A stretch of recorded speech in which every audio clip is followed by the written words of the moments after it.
Welcome back to another episode of Psychonaut Sessions. This is your host, Daniel Moeller. Today we're going to talk about the legendary Timothy Truman. But we're actually going to talk about something that I actually forgot about up until recently.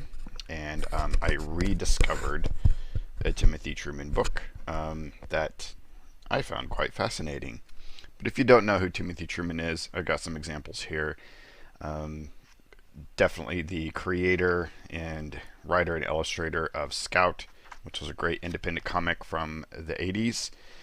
He also has done a biographical work of amazing, highly detailed work called Wilderness, which is the true story of Simon Girty, who was a tracker from the 1800s, early American tracker who worked with the Indians.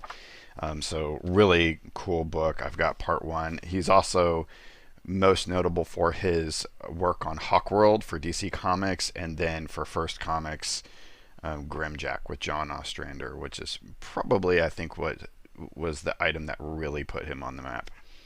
Some really good works, but I had rediscovered recently, I was digging through my piles, a forgotten about piece by Timothy Truman called Black Lamb. So this is actually a more recent comic than what I normally cover, which is usually, I like to look at things from the mid 80s, but I like to look at anything independent. This is the most mainstream, definitely, because this was actually a DC book.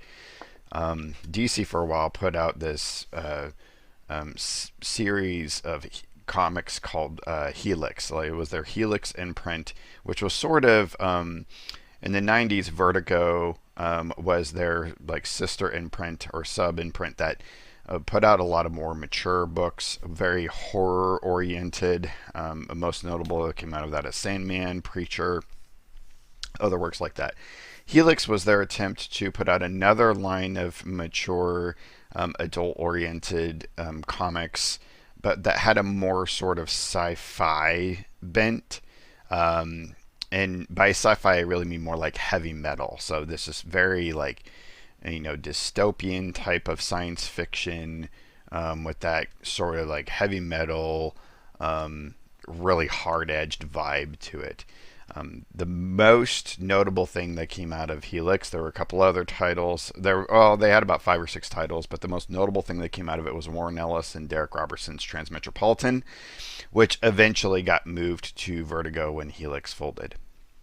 But I remember actually picking this up off the stands. I don't know why I didn't ever finish it.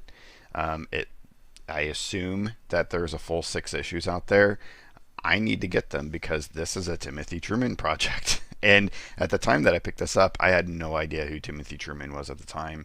I wasn't even that familiar with Grimjack, even though I was familiar with First Comics. I had mostly been associated with Dreadstar at that time. But this is a very interesting book. It's kind of a sci-fi horror mix. And so let's take a look. Immediately we get this amazing cover. We do have coloring by Sam Parsons, and I will note that you may not be able to tell. I tried to adjust my camera a little bit to be able to pick it up, but the coloring in this is outstanding. It's very, but because of Timothy Truman's work being so detailed, I usually only like it in black and white, because color doesn't normally do it justice, as you can see here. But this particular work by Sam Parsons, what I think was done in watercolor, and it just perfectly complements Timothy Truman's craft. So let's go in and see what we got here. So immediately we got a prologue that takes place in Eastern Europe in the early 18th century. And what we get is a group of individuals coming into a mausoleum, and obviously they're coming after a set of vampires. You can tell by the verbiage, Lord God, the monologue being spoken. Any case, just right off the bat, an amazing first image. I love the perspective. Timothy Truman is a draftsman to the T. And the amount of detail, like, he's one of those artists I admire because he doesn't have to have color in order to show depth, and he definitely doesn't even need tones of any type. In fact, if I look through his works, I would venture to say I don't think I've seen any sort of screen tones or zipatone or duotone or anything like that. All done with the ink work. He's got that kind of old-fashioned style of etching going on, and he's just amazing at it. Love it. With his work on Grimjack, he was most notable for just drawing really hard-edged, rough-looking individuals and people. So just, 100% Mr. Truman. So we get the situation where they're opening the coffins, they're getting ready, and they are taking out certain vampires with stakes, so on and so forth.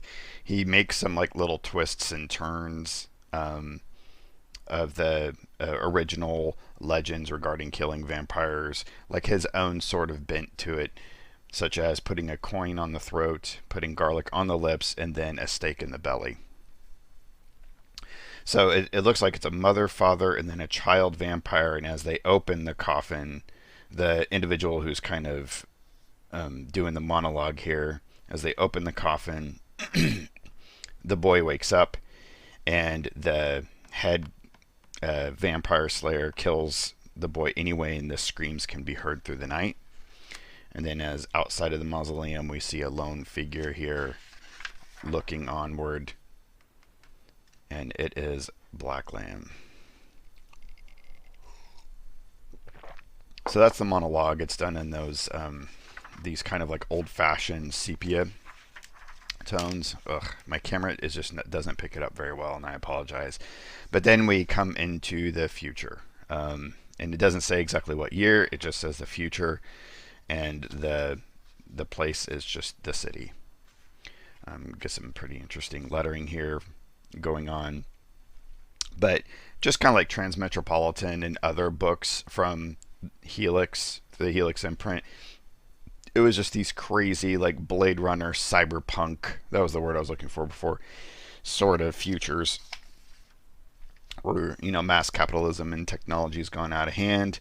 We get this individual who is kind of walking along. We get some TV sort of setup, TV news footage just talking about, what's going on in the world. But we get this individual walking along, and looks like he's spying these three men that are walking along as well. We get a close-up on them, and we get this little creepy smile, so we know something's going on. This is a Timothy Truman, Grimjack, wardrobe to the T. I'm not going to complain about it. Just so much movement and everything going on. He's so dynamic. His layouts aren't insanely crazy, but they move just perfectly enough to tell the story. He is a storyteller. He's not trying to be a flashy artist, not trying to be a McFarlane or someone who's just every page is supposed to be this crazy explosion. He's really trying to sequentially lay out a narrative. He's a storyteller. So we get these three individuals talking, and you get the sense that what they've been doing is they've been hunting vampires or monsters throughout the night. They stumble upon this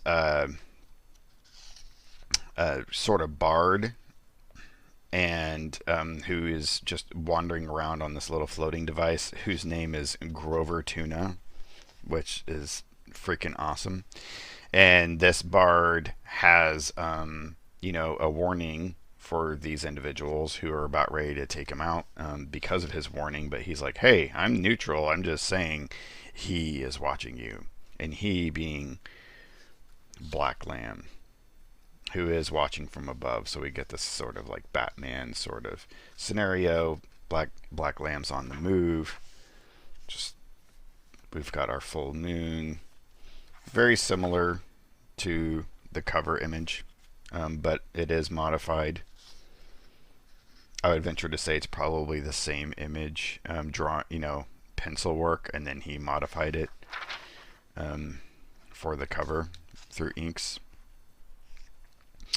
So we get those individuals kind of talking about it and how they wander away, and they're getting ready with the night to go seek refuge. Apparently, they had just got done killing a few vampires. They're talking about markings, the monsters of the night marking their territories like gangs. And as this is happening, let's see if I can adjust this a little bit here. I'm getting a huge glare coming from.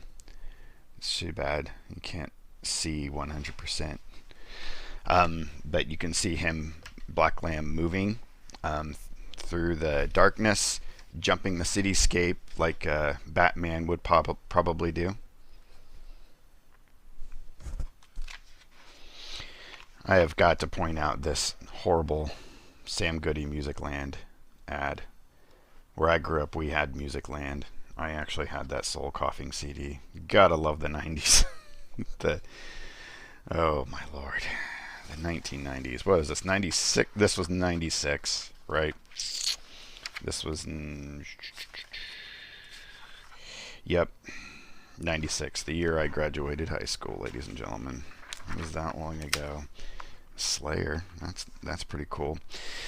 So they keep talking trash about how fun it is to hunt monsters, rat-ta-ta-ta-ta, and then Black Lamb's spear comes and pierces one of them. So remember, this is not a book for kids. He's down. The other two are getting ready to try to take off. Black Lamb is coming into the alley, and he is making his way to them. They start shooting, but then he disappears. So they start running to the refuge. Black Lamb snags the dead body away. They make their way into the sanctuary, which is a church. Got to note the ad for Heat here, which is one of the top action movies of all time. I mean, 100%. There we go. A little bit better. Even though they're in a church for a sanctuary, Black Lamb is there. It doesn't affect him. And the verbiage, the kind of talks, the narrative sort of talks about how, these things about vampires are not really true. So Timothy Truman's definitely setting up, like, he has his own sort of mythos about vampires and monsters of the night and what affects them. And of course they shoot him at him, he disappears, he reappears, he starts butchering them. So we get some cool action scenes here. Butchers the one guy, but then he snags the other guy who keeps shooting at him, but he's like, nope, I'm taking you with me. Sprouts some wings. It's pretty amazing. And says, you're not going to die, you have an appointment to keep. It's like, what? So takes him flying into the night. What could ever be happening?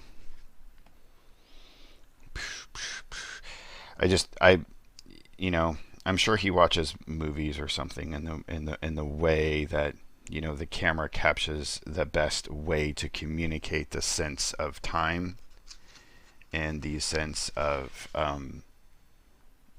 the intensity of a situation.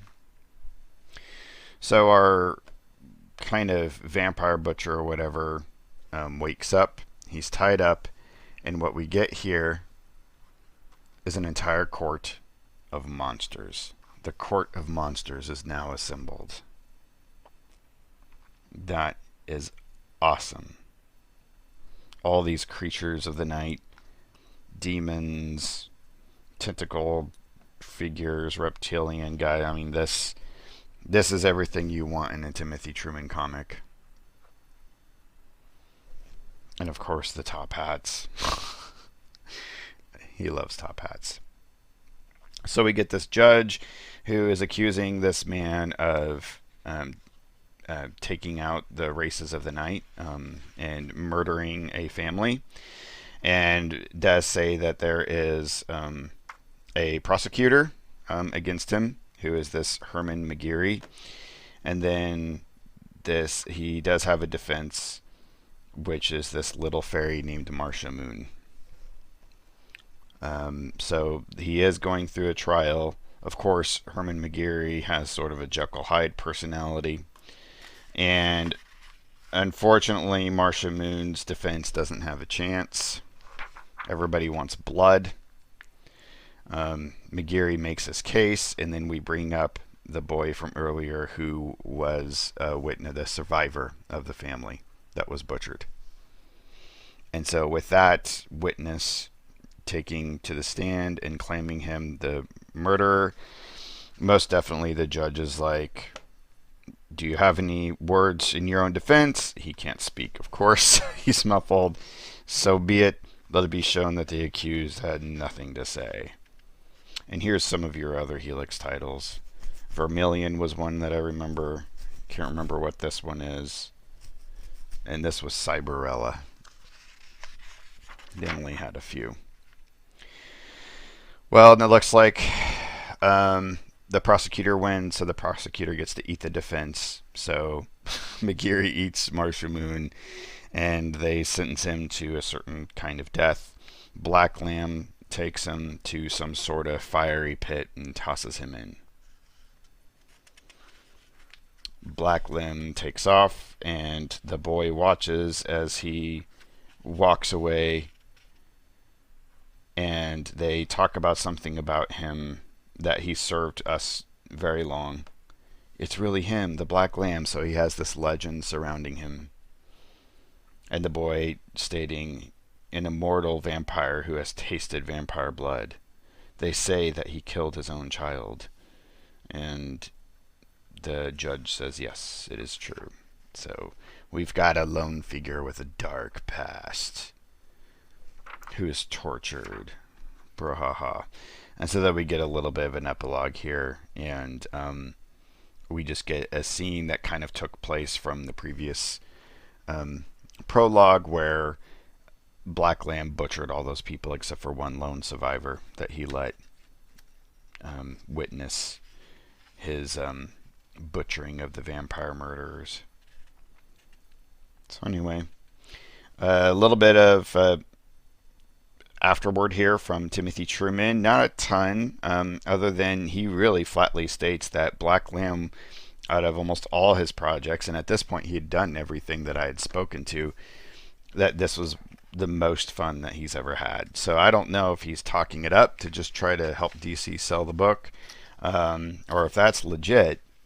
I mean, I can tell he's having a great time here. So I definitely want to get the rest of these issues for sure. So yeah, let's see, Black Lamb, Cyberella, Gemini Blood, Vermilion, Bloody Mary, that was the other. And then Transmetropolitan got its start. It did great, but then the rest of these books didn't do well sales wise, I'm pretty certain, from my understanding. So they just folded the Helix line, didn't really take off, and then Transmetropolitan jumped over to Vertigo and finished off there. Sliders. I don't think I've actually watched a single episode of Sliders. Anyway, the 90s. Black Lamb, one of those rare 90s books that's actually really good. Ton of fun. So I can't wait to check out the rest personally. So everyone out there, hope that you enjoyed the Black Lamb from Helix from Mr. Timothy Truman. Always check out Timothy Truman's works. I'll have a link below that you can find them, and keep it psycho.